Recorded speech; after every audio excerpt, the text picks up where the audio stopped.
Mais je suis très content d'être là parce que je suis comme quelqu'un qui vient de naître. Ma vie vient de commencer. Ma vie vient vraiment de commencer et j'ai vraiment l'intention de tirer le meilleur de la vie que Dieu m'a donnée. Si je considère la journée de samedi, je peux dire que samedi nous étions, ma famille et moi, nous sommes tous morts. Mais Dieu a dit, bon, en faisant comme s'il n'y a rien ne s'est passé. J'ai dit tous jusqu'à mon bébé Joël Victor, qui n'a même pas fini de téter le sein de sa mère. Amen.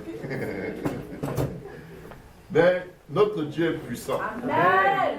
Notre Dieu est puissant, c'est un Dieu vivant. Amen.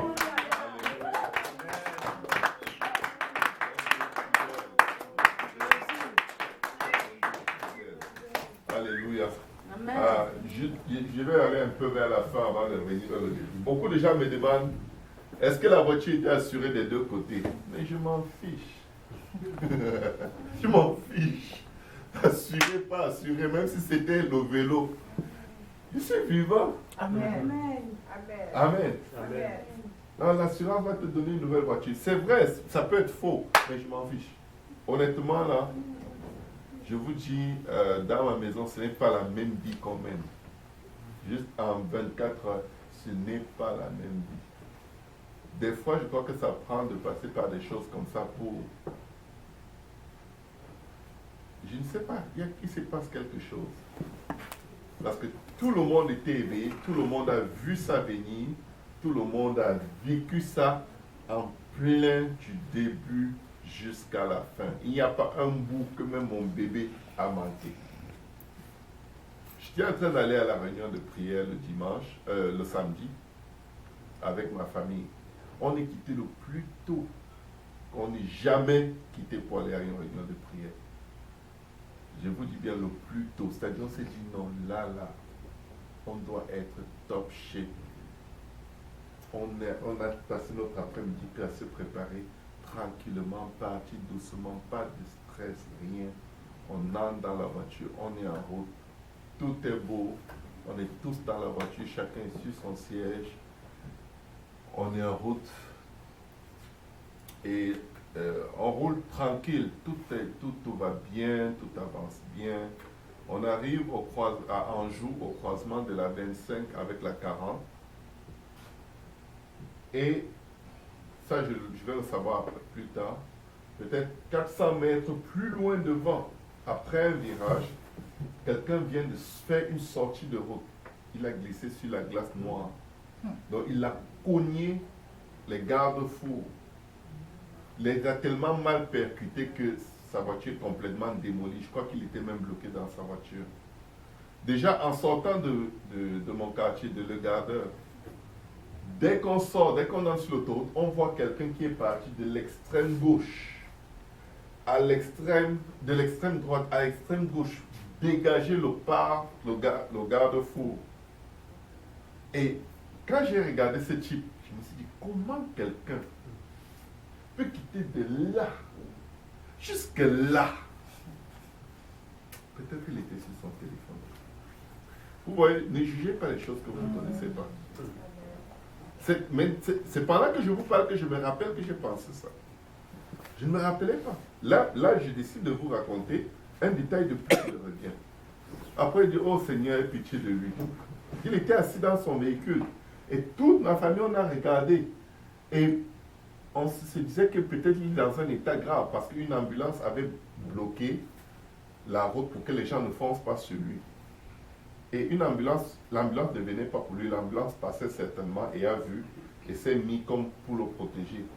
Et le type avait l'air tranquille dans sa voiture, mais l'ambulancier avait l'air de lui dire reste là, ne bouge pas, attendant que les secours viennent et tout et tout. Et là on est passé, on s'est dit, les enfants ont fait la remarque, ah non, lui il va encore bien, il n'a pas l'air d'avoir un problème. Donc on continue notre chemin, 15 minutes à peu près en avant. On arrive donc à cet endroit que je vous racontais. La 25 passe au-dessus de la 40 à Anjou. Et il y a beaucoup d'eau qui tombe de l'autoroute de la 25 sur la 40. Ce qui fait que la 40 à cet endroit-là est très mouillée. Très souvent, beaucoup d'eau et ils n'ont pas versé de sel. Donc, avec la température qu'il faisait, il y avait de la glace noire. Faites tout, mais ne rencontrez pas la glace noire sur votre chemin. La glace noire glisse plus que le gombo. Je vous dis, c'est tout ce qu'il ne faut pas rencontrer pour freiner. Si tu te retrouves sur la glace noire, quoi qu'il arrive, ne freine pas. Frôle légèrement ton frein comme ça, mais ne freine pas comme je veux m'arrêter. Sauf que j'arrive à ce virage, c'est un virage. Donc, tu t'attends à rouler tranquille, vite, comme d'habitude. Subitement, il y a plein de voitures qui se sont arrêtées à cause de l'accident qui vient de se produire. Devine quoi? Je vois, je freine. Je ne vois pas la glace, je ne vois pas le sol mouillé, je ne vois rien de tout ça. Tous les détails que je vous donne, j'ai vu après. Je freine, le frein passe. Ça veut dire que la voiture, s'il ne va pas freiner, c'est comme si la voiture alors glissé quand j'ai freiné. Et là, la vitesse a augmenté. Devant moi, il y a plein de petites voitures qui sont garées. La Honda Odyssey, c'est l'un des vannes les plus solides qui existent. Je peux vous le garantir. Si vous cognez une autre voiture avec la Honda Odyssey, la voiture va être tellement démolie et votre Honda n'aura presque rien. Si vous regardez ma Honda de l'extérieur, vous n'allez pas vraiment réaliser ce qui s'est passé. On va se dire, oh, c'était peut-être un petit choc. Mais je fonçais, la voiture a perdu le contrôle, commençait à tourner comme un disque. Tout ce que j'ai pu faire, c'est la braquer vers le garde-fou de béton. Parce que c'était soit j'essaie de manager pour ne pas détruire la vie des gens, ou alors je laisse aller et advienne que pourra. Je ne veux pas que le sang de quelqu'un soit sur mes mains. J'ai braqué la voiture. Quand j'ai freiné et la voiture a fait zip, elle a glissé, elle est partie alors comme une pierre. J'ai seulement dit, oh non. Ma femme me dit, qu'est-ce qu'il y a? Et là, elle voit qu'on fonce. Elle a commencé à dire, Jésus, Jésus, Jésus. J'ai braqué et on était en train de tourner. La voiture a frappé le béton en face. Bam! Tourné, frappé l'arrière de la voiture. Bam! Là où Anne-Sophie était assise. Donc tu vois une voiture, tu te dis, mais tu as eu une collision avec plusieurs voitures. Tu as l'impression que j'ai eu des collisions en avant, en arrière. Oui, mais sans aucune voiture, parce que ma voiture tournait comme un disque. Elle tournait, cognait, tournait, cognait. Les airbags ont explosé, la voiture était remplie de fumée. Et la voiture a garé. C'était la panique totale dans la voiture. J'étais calme. Je peux vous dire que je voyais tout comme au ralenti. Parce que je ne sais pas pourquoi, mais je n'arrive pas à avoir peur. Tu ne peux rien faire face au danger. Ou Dieu a un plan, ou il n'a pas un plan. Et bien, de toute façon, il a toujours un plan. Il est toujours content. Moi, je m'attendais à ce que mes jambes soient complètement écrasées. Quand j'ai braqué vers le béton, je me disais, je n'aurai plus de jambes. À l'instant, je pensais seulement à mes pieds. Mais je sentais qu'il faut que je reste tranquille. Et que je reste vraiment juste tranquille. Parce que le reste ne m'appartient plus. Je suis juste resté tranquille, sans tourner ni à gauche ni à droite. Et la voiture a fait ce qu'elle avait à faire, fait ce qu'elle avait à faire. Les cris. Finalement, la voiture elle a tellement tapé, tourné, qu'elle s'est remise dans la bonne position. Elle a commencé à avancer. Et là, parce que je n'avais plus les pieds sur le frein, je n'avais plus les pieds sur l'accélérateur, je n'avais les pieds sur rien. Je tenais tout simplement pour être au contrôle de ce qui peut encore se contrôler si jamais ça arrive. L'airbag a explosé, j'ai vu l'airbag exploser sur ma femme, la fumée a rempli la voiture, je me disais, là c'est l'incendie. Et là, les enfants essayaient d'ouvrir les portières pour sortir rapidement. Ça ne s'ouvrait pas. Je me disais, oh, les portières bloquées en plus. Quelque chose m'a dit, calme-toi. Débloque, tout simplement, déverrouille. J'ai déverrouillé, je leur ai dit, ouvrez. Ils ont ouvert, ils sont sortis sur l'autoroute, ils se sont mis sur la voie de service. Et en poussant toutes sortes de cris, en tirant le siège du bébé, bref. Toute la patente, comme on dit au Québec. Tout le monde est sorti. Je lui ai dit, mais vous criez pourquoi? Mais regarde combien. Ils se sont tous mis à rire. Ils se sont mis à rire, tout le monde s'est mis à rire, on s'est tous mis à rire. Mais ma femme était choquée. Ma femme était choquée parce que ce n'est pas la première fois qu'elle se retrouve dans un accident. Il y a quelques années en arrière, peut-être 7 ans en arrière, 5 ans, 7 ans en arrière, soit environ 7 ans, elle conduisait une voiture et un camion qui passait près d'elle l'a bousculé. Sa voiture allait frapper le garde-fou de béton, revenir frapper le camion, tout ça en roulant. Pam, pam, pam, pam. La voiture était complètement démolie. Donc, elle les a fait des accidents. C'est déjà. Cette nuit-là, c'était quelque chose. Mais il s'est passé des choses magnifiques.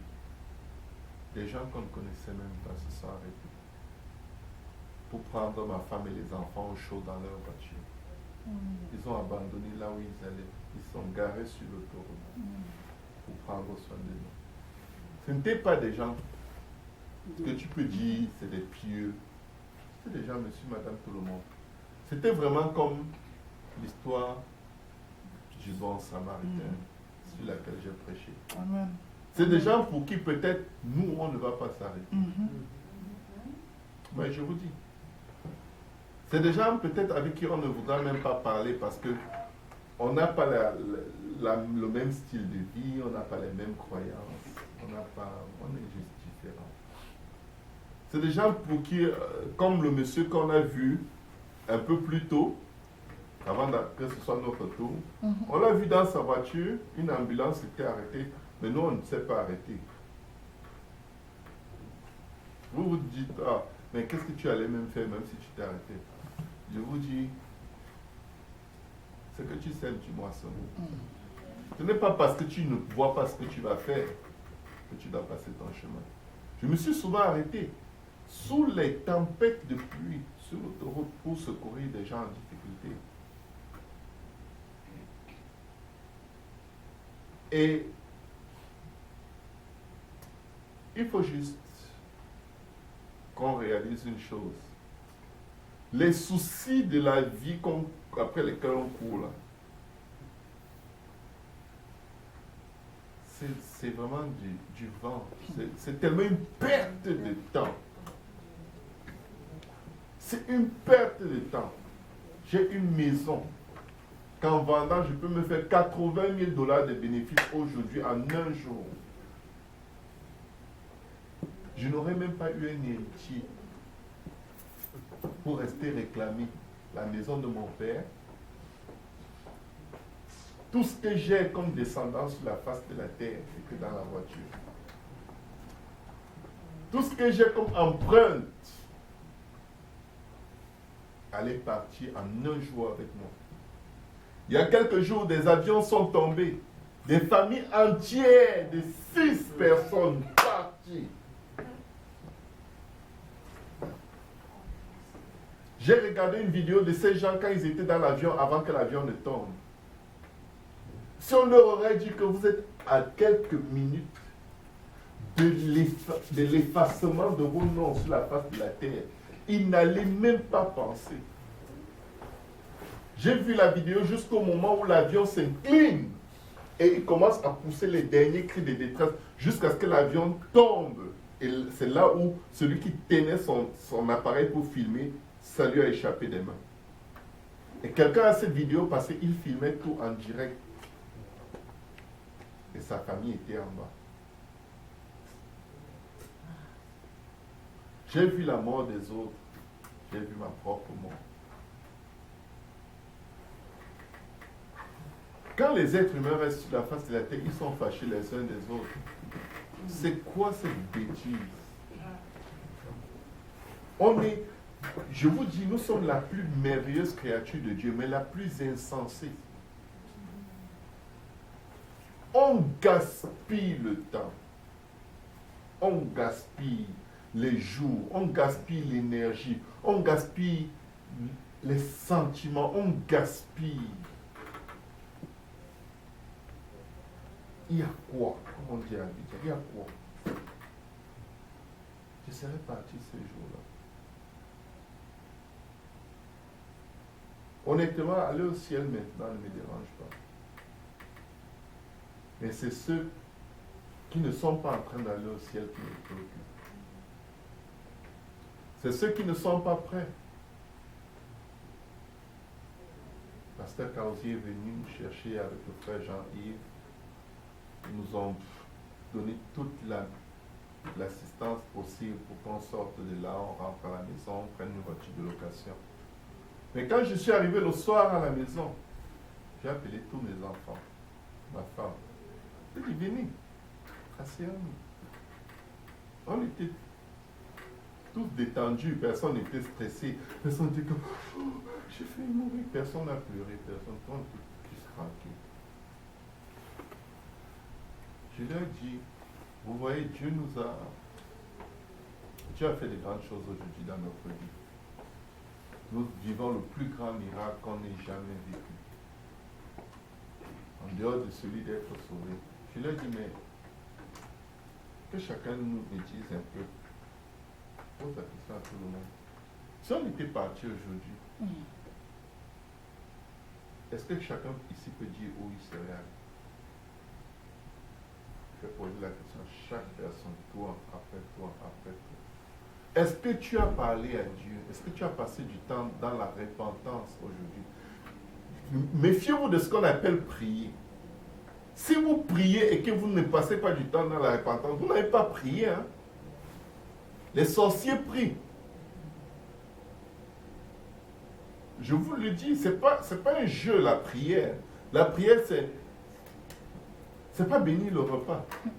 C'est une action de grâce, ce n'est pas la prière. La prière, c'est un endroit où tu rencontres Dieu et Dieu te rencontre. Je me suis rendu compte que si ce jour-là, moi-même, je n'étais pas en train de rendre ministère à quelqu'un, et pendant que je parlais à cette personne, Dieu m'a beaucoup montré des choses dans ma vie. Et j'ai prié avec cette personne. J'ai prié, je me suis repenti avec cette personne. Je prie, la personne m'appelait pour que je prie pour elle, mais j'étais en train de prier pour moi-même et ma maison. Si je n'avais pas eu cette opportunité de rendre ministère à cette personne, si j'étais occupé à chercher mes propres intérêts, mes propres carreaux, ci et ça, tu sais quoi? Je n'aurais pas eu le temps pour une âme et je n'aurais pas eu le temps pour mon âme. Le Seigneur Jésus a dit, soyez occupés jusqu'à ce que je revienne. Vous savez ce que ça veut dire? Si vous n'êtes pas en train de servir Dieu, vous allez mourir dans vos péchés. C'est souvent quand vous êtes en train de servir Dieu que vous vous rendez compte que vous n'êtes pas prêt. Qu'on ne vous trompe pas. Si tu n'es pas en train de rendre un ministère, tu es fini. Si tu n'es pas en train de rendre un ministère, tu es fini. Si ta vie sur la terre, c'est autre chose que servir le Seigneur, tu es cuit. Tu n'as plus de vie. Tu vas mourir en allant à l'église. Et tu vas arriver là-bas, Dieu va te dire, je ne te connais pas. Tu dis, mais non.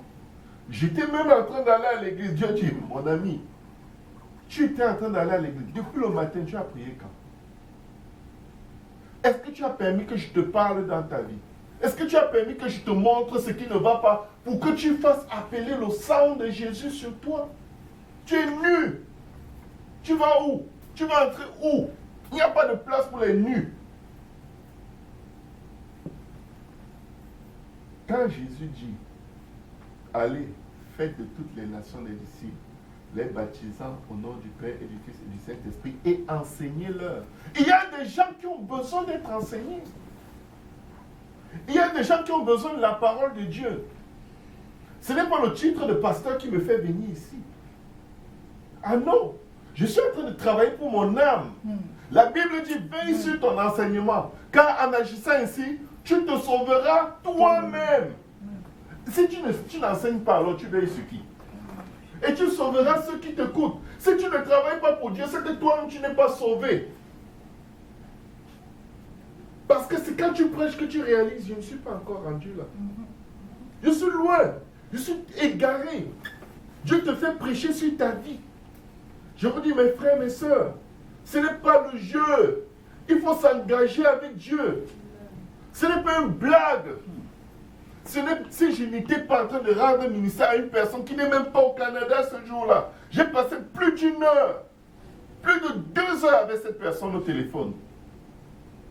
Et la personne me parlait de ses problèmes et des erreurs qu'elle a faites. Je voyais que c'est les mêmes erreurs que je suis en train de faire, pas que j'ai fait. J'étais comme, mince, comment on est tous semblables comme ça? Et je l'ai corrigé au téléphone, mais c'est moi que je corrigeais. Elle va se dire, oh, le type, il est dur, il est méchant, il est tellement sévère. Non, j'étais en train de corriger ma propre âme. Au moment de prier, c'est pour moi que je priais. Je l'ai inclus dans ma prière pour mon salut et le salut de ma maison.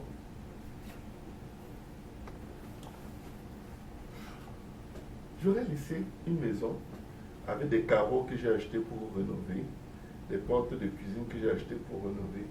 J'aurais tout laissé, zéro héritier. On allait venir nous trouver dans notre cercueil qu'on appelle la voiture.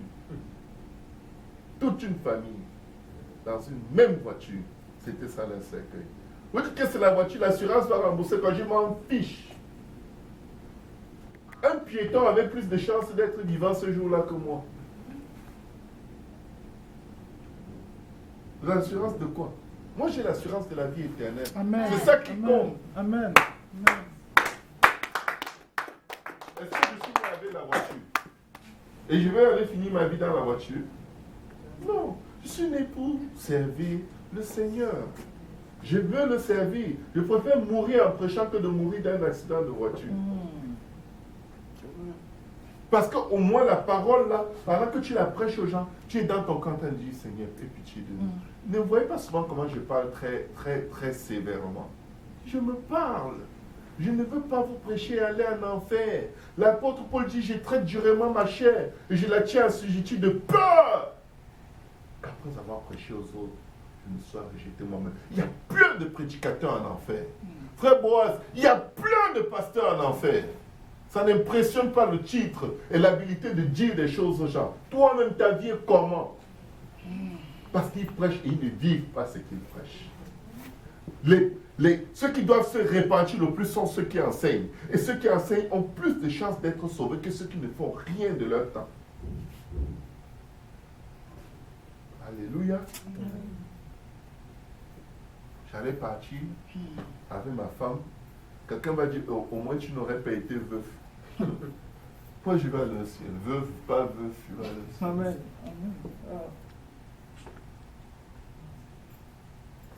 Un peu de Dieu. Ah.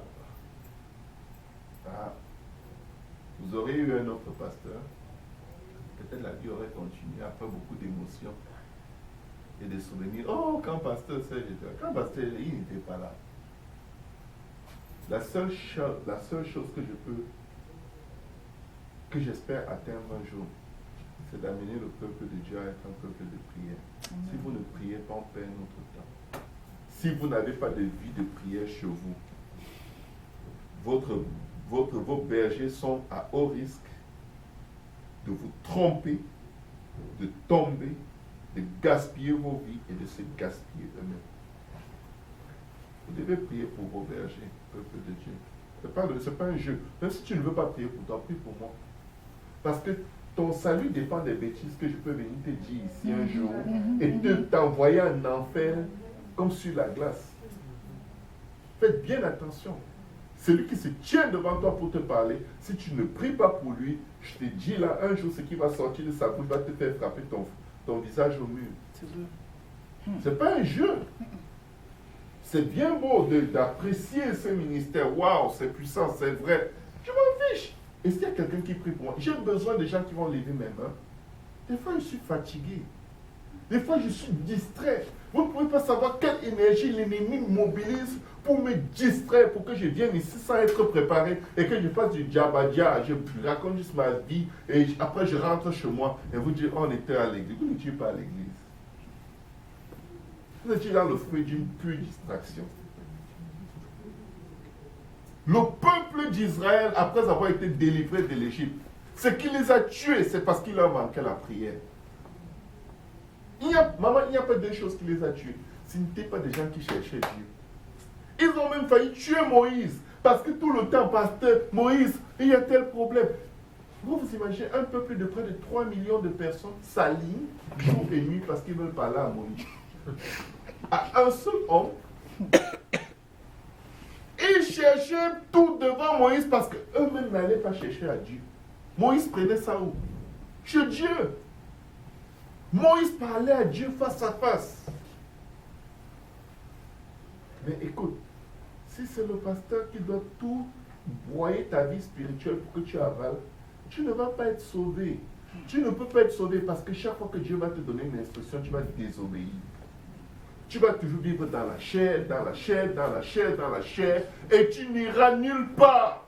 Chacun doit chercher Dieu pour lui-même. Et quand vous cherchez, quand un peuple cherche Dieu de tout son cœur, je vous dis, son pasteur devient puissant. La Bible dit ceci, quand un peuple est mauvais, Dieu lui donne un dirigeant inique. Quand un peuple est bon, Dieu lui donne un bon dirigeant qui a la crainte de l'Éternel. Je vais vous dire pourquoi. Parce qu'un bon peuple met Dieu en priorité dans sa vie, prie pour son dirigeant et Dieu dirige le cœur de son dirigeant dans les voies de la justice.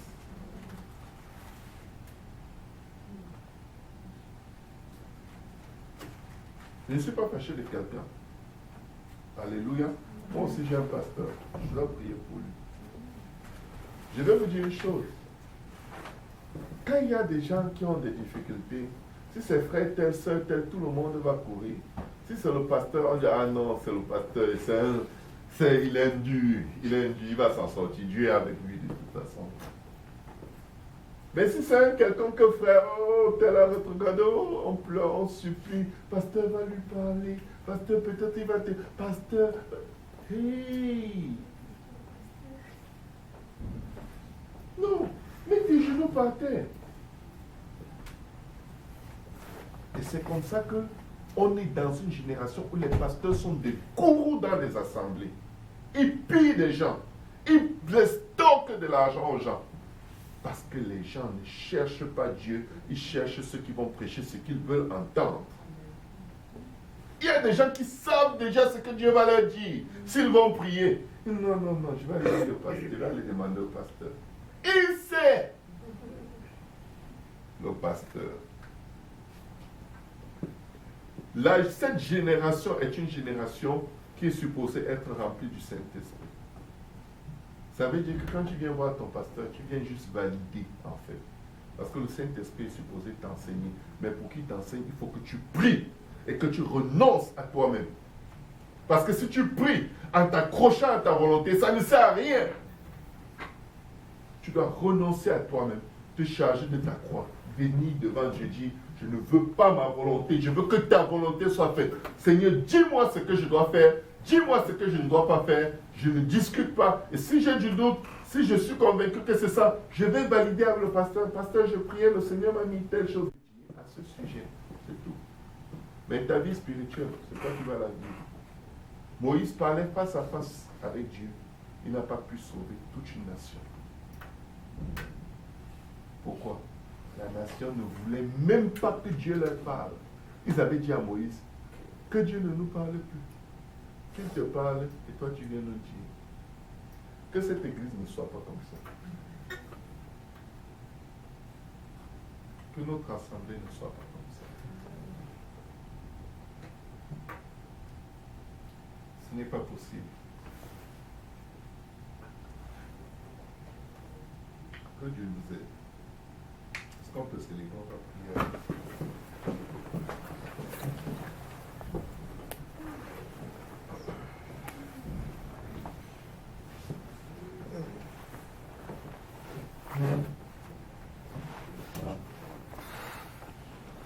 Généralement, on recommande aux gens d'avoir au moins 1 heure de prière par jour pour maintenir une vie chrétienne un peu équilibrée. Si vous avez pour objectif d'avoir 1 heure de prière par jour, vous n'allez jamais l'avoir. Pour avoir 1 heure, il faut chercher à avoir 3 heures. Je vous le dis.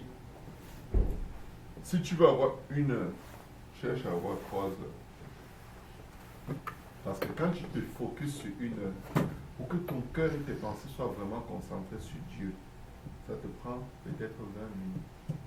Pour que tu commences à être vraiment plongé dans l'esprit. Minimum. Pour quelqu'un qui prie régulièrement, il peut déclencher après 5-10 minutes. Mais quelqu'un qui prie de temps en temps, en tout cas, de d'abord bien parler en langue, jusqu'à oublier je dois faire ceci, je dois faire cela, il y a tel, il y a aussi ça, attends que je vois vite si tellement écrit. Non, ça c'est pas la prière. Coupe tout. Laisse ton téléphone hors de la pièce où tu pries. Laisse seulement le téléphone hors de la pièce où tu pries. Tu vas voir, ta vie de prière va changer. Alléluia. Jésus, aide-nous Seigneur, aide-nous voir vers Dieu. Demandons à Dieu de nous aider. On a besoin que Dieu nous aide. Sans lui, nous ne pouvons rien faire. Éternel, aide-nous à être chrétiens, Seigneur. Aide-nous à être chrétiens. Aide-nous à avoir une relation avec toi, Seigneur. Une relation dans laquelle tu es vraiment, Seigneur. Et non pas serviteur, Seigneur. Oh Dieu, nous avons besoin de toi. Aide-nous à te chercher de tout notre cœur, Seigneur. Aide-nous à te chercher de toute notre âme, de toute notre pensée, Seigneur. Aide-nous, aide-nous, aide-nous, aide-nous, aide-nous, aide-nous, aide-nous, Seigneur Jésus. Aide-nous pour la gloire de ton nom. Aide-nous, Seigneur. Aide-nous à être enfants de Dieu. À être des gens qui passent du temps avec Dieu, loin de toute distraction, loin de leurs désirs. Aide-nous, aide-nous, rien ne vaut l'éternité que tu nous offres. Aide-nous, Jésus. Aide-nous, aide-nous. Aide-nous, oh, le prix de l'éternité. Aide-nous, aide-nous, aide-nous. Jésus, fils de David, délivre-nous. Délivre-nous de la distraction des soucis du monde, la facilité, la recherche du confort, la recherche des biens. Délivre nos âmes de la perdition, Seigneur, de la confusion dans laquelle cette terre nous met. Aide-nous, Seigneur. Aide-nous. Aide-nous à racheter le temps, Seigneur. Aide-nous à racheter le temps, Jésus. Aide-nous à racheter le temps, Jésus. Aide-nous à racheter le temps, Jésus. Aide-nous à racheter le temps, Jésus. Aide-nous à racheter le temps, Jésus. Aide-nous à racheter le temps, Seigneur Jésus. Aide-nous à racheter le temps, Seigneur Jésus. Aide-nous à racheter le temps, Seigneur Jésus. Aide-nous à racheter le temps, Jésus. Aide-nous à racheter le temps, Seigneur Jésus. Aide-nous à racheter le temps, Seigneur Jésus.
Rebobobo Shataya Rabo Kandere Boshane. Jésus, Jésus, Jésus. Papa, donne-nous le change.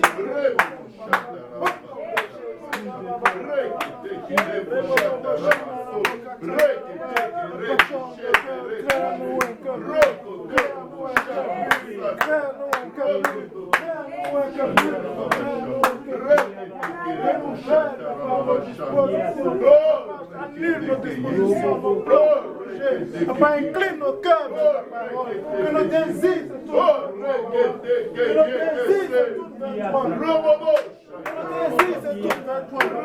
Personne-nous, Jésus, Papa. Papa, incline nos cœurs vers toi.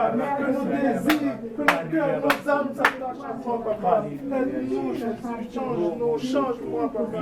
Change-moi, Jésus. Change mon cœur. Crée en moi un cœur. De nouvelles pensées, mes dispositions, Jésus. Que tout en moi te cherche au nom de Jésus. Au nom de Jésus.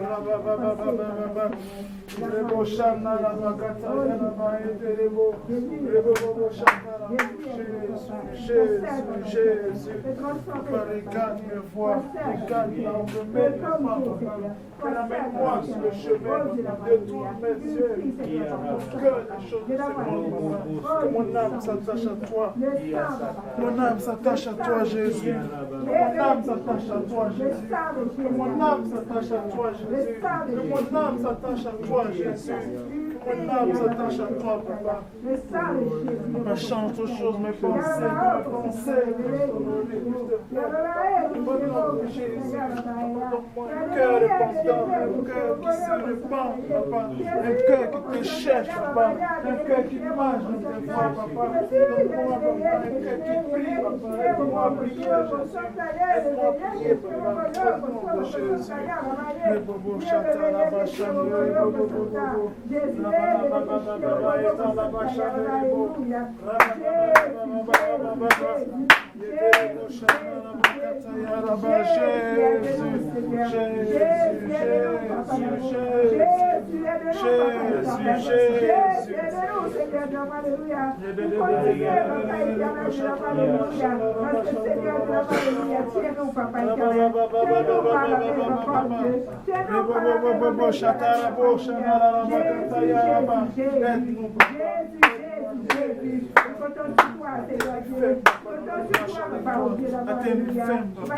que ta parole nous guide, Jésus.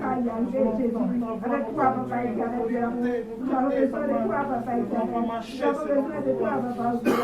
va marcher selon les plans que nous avons tracés. Ne nous laisse pas marcher selon les projets que nous avons pour notre vie. Afin que nous puissions suivre ta voix, écouter ta voix. C'est ta volonté, Seigneur. Ta volonté, Seigneur. Et non, Papa, éternel, ta volonté, Jésus. Ta volonté, ta volonté, Papa, éternel. Oh, Dieu, alléluia. Oh, Jésus, Jésus. Jésus, Jésus. Jésus, Jésus. Sois le maître de notre vie, Papa. Sois le Seigneur de nous, Papa, éternel. La te flamme, éternel, Dieu, alléluia. Jésus, Jésus. Oh, Dieu, alléluia. Pas juste le docteur, pas juste le sauveur, mais le maître, Seigneur. Et le maître, Papa, le maître de notre vie, le maître, Seigneur, dans nous. Toi qui purifies sa vie. Papa éternel, la notre cœur souffre ta parole, souffre ta parole, souffre ta voix, Papa éternel. Le cœur soumis, Papa éternel. Le cœur, Seigneur, de la Alléluia. Le cœur ta volonté, Seigneur. Papa, de la voix de Dieu. Papa, de la voix de Dieu. Jésus, amenez les questions de Dieu. Jésus, Jésus, Alléluia. Jésus, Jésus, Jésus.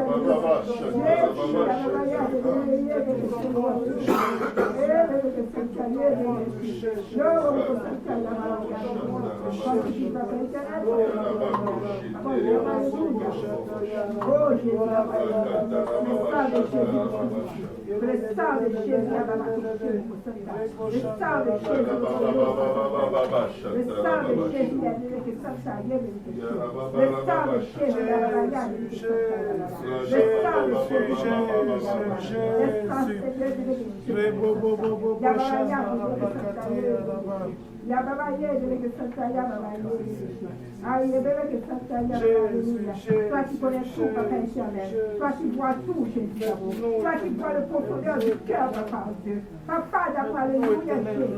Purifie, Papa éternel, Dieu d'amour. Nettoie, Jésus, alléluia. Par ton sang péché, Jésus d'amour, alléluia. Merci, Seigneur Dieu d'amour, alléluia. Par ton Père, Papa éternel. Dieu d'amour, alléluia, tu purifies le cœur de chacun de tes enfants, Papa. Dieu d'amour, alléluia, beaucoup Santaya, alléluia. Jésus, alléluia, Santaya, Babaya, alléluia, Jésus,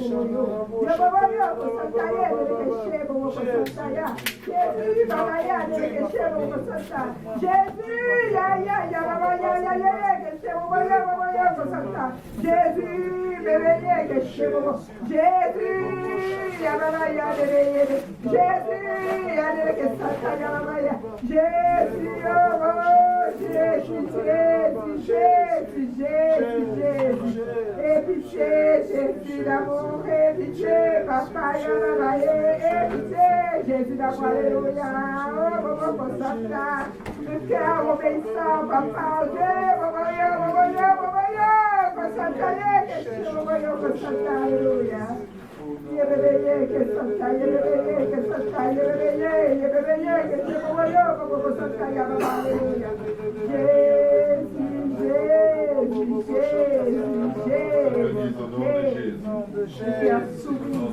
Est-ce qu'on peut acclamer le Seigneur?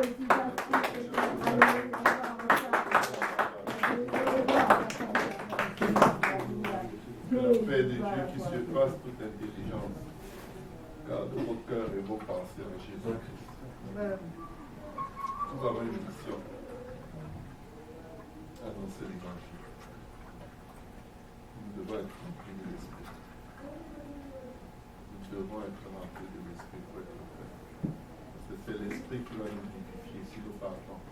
Peu importe la manière dont nous partons, subitement ou lentement, il faut être rempli de l'esprit. Sans le Saint-Esprit, si on n'est pas plein du Saint-Esprit, on ne va pas résister. Ne prenez pas à la légère la parabole des 10 vierges. 5 étaient sages, 5 étaient forts. La différence entre elles, c'était lui. Toutes dormaient, toutes avaient les mêmes faiblesses. On a tous les mêmes faiblesses, je vous dis. Mais il y en a qui sont remplis de l'esprit. Et il y en a qui ne le sont pas. Et c'est l'endroit le plus dangereux où tu peux te trouver spirituellement. Que Dieu vous bénisse. Au nom de Jésus. Salut ton frère, salut ta soeur. On va prier. Alléluia.